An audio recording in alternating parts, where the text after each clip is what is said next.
ekspor membuka peluang bagi produk-produk Indonesia untuk memasuki pasar global, memperluas jangkauan konsumen, dan meningkatkan pendapatan negara. Ekspor juga mendorong perkembangan sektor industri dalam negeri yang berbasis nilai tambah seperti manufaktur dan teknologi yang menjadi tulang punggung pertumbuhan ekonomi modern. Di sisi lain, impor menyediakan akses terhadap barang modal, teknologi, dan bahan baku yang tidak tersedia di dalam negeri. Barang-barang ini menjadi kunci untuk meningkatkan produktivitas industri domestik, mendukung efisiensi proses produksi, serta mempercepat inovasi di berbagai sektor. Kombinasi antara ekspor dan impor yang seimbang akan menciptakan dinamika perdagangan yang sehat yang mampu meningkatkan daya saing Indonesia di pasar globalisasi.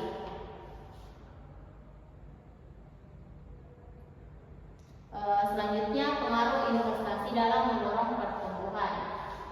Jadi investasi memiliki pengaruh yang signifikan terhadap pertumbuhan ekonomi Indonesia.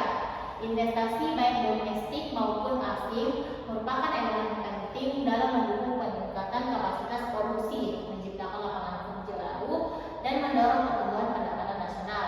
Dalam penelitian ini ditemukan bahwa investasi memiliki hubungan positif dengan pertumbuhan ekonomi, yang berarti bahwa peningkatan investasi akan berdampak pada peningkatan produk domestik bruto atau PDB.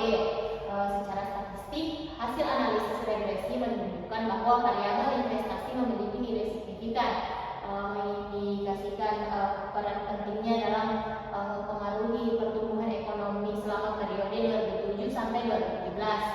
Hal ini sesuai dengan teori makroekonomi, di mana investasi merupakan salah satu komponen utama dalam menentukan PDB, yang tidak hanya memperbesar kapasitas dengan bertambahnya investasi, barang modal dan sarana produksi meningkat, yang tidak hanya memperbesar kapasitas produksi tetapi juga menciptakan lapangan kerja baru. Selanjutnya, keterkaitan perdagangan internasional dan investasi. Jadi keterkaitan antara keduanya ini sangat jelas. Perdagangan internasional itu sering menjadi pendorong bagi investasi asing. Ketika satu negara berhasil memperluas akses pasarnya melalui perdagangan, pasti negara lain akan tertarik untuk menanamkan modalnya guna memanfaatkan peluang bisnis yang baru muncul. Sebaliknya, investasi dapat mendukung perdagangan dengan memperbaiki infrastruktur, teknologi, dan daya saing suatu negara, yang pada akhirnya meningkatkan ekspor. Kebijakan selanjutnya ini ada kebijakan pemerintah dalam mendorong perdagangan dan investasi. Jadi beberapa kebijakan pemerintah yang dibuat untuk mendorong produsen dalam negerinya ke pasar global, seperti pembebasan bea dan cukai. Jadi pembebasan bea dan cukai adalah satu fasilitas yang diberikan oleh pemerintah terkait keringanan atau pembebasan hal yang dilakukan untuk memberi produsen dalam negeri melakukan ekspor, karena dengan memanfaatkan fasilitas ini produsen dapat menekankan biaya produksi dan membuat harga produk yang bisa bersaing di pasar global. Kedua, ada kawasan berikat. Jadi kawasan berikat itu atau bonded zone itu adalah sebuah area spesial yang dapat digunakan untuk menyimpan, proses ataupun memperbaiki suatu barang tanpa dikenakan biaya masuk ataupun pajak. Jadi kawasan berikat ini didirikan memang untuk mempromosikan industri yang berorientasi ekspor. Jadi menarik investasi asing dan memfasilitasi perdagangan. Selanjutnya ada tantangan dan peluang perdagangan internasional. Jadi pertama ini ada tantangannya. Jadi tantangannya itu pertama ada persaingan global yang ketat di Indonesia menghadapi persaingan yang semakin ketat dalam pasar global. Yang kedua ada perdagangan tidak seimbang. Defisit perdagangan Indonesia sering terjadi dengan ekspor yang lebih rendah dibandingkan impor. Yang ketiga ada ketergantungan pada sumber daya alam. Indonesia masih bergantung pada ekspor komoditas seperti batu bara, minyak kelapa sawit, dan gas alam. Yang keempat ada tantangan infrastruktur.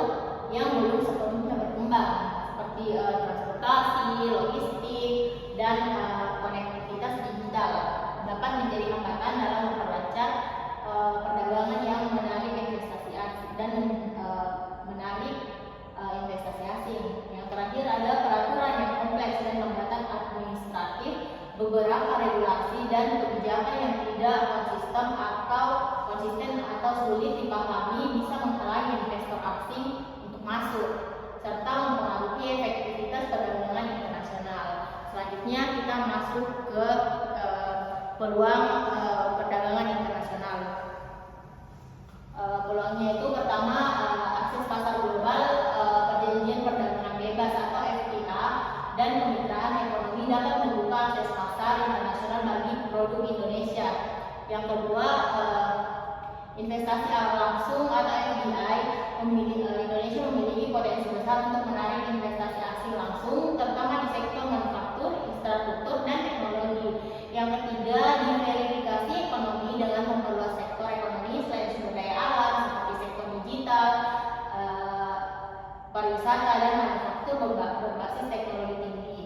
Indonesia dapat meningkatkan ketahanan ekonomi dan mempercepat pertumbuhan. Yang keempat, ada pembangunan infrastruktur. Pembangunan infrastruktur yang terus berlangsung di Indonesia dapat memperlancar perdagangan investasi. Proyek sebesar seperti tol, laut, bandara, dan pelabuhan dapat memperkuat konektivitas internasional dan mendukung pertumbuhan ekonomi. Yang terakhir, kekuatan pasar domestik dengan jumlah penduduk yang besar dan kelas menengahnya yang berkembang pesat. Indonesia menjadi pasar potensial untuk berbagai produk dan layanan baik domestik maupun internasional. Jadi yang terakhir ini adalah kesimpulan dari perdagangan internasional dan investasi. Jadi ini adalah merupakan dua pilar utama dalam mendorong pertumbuhan ekonomi Indonesia.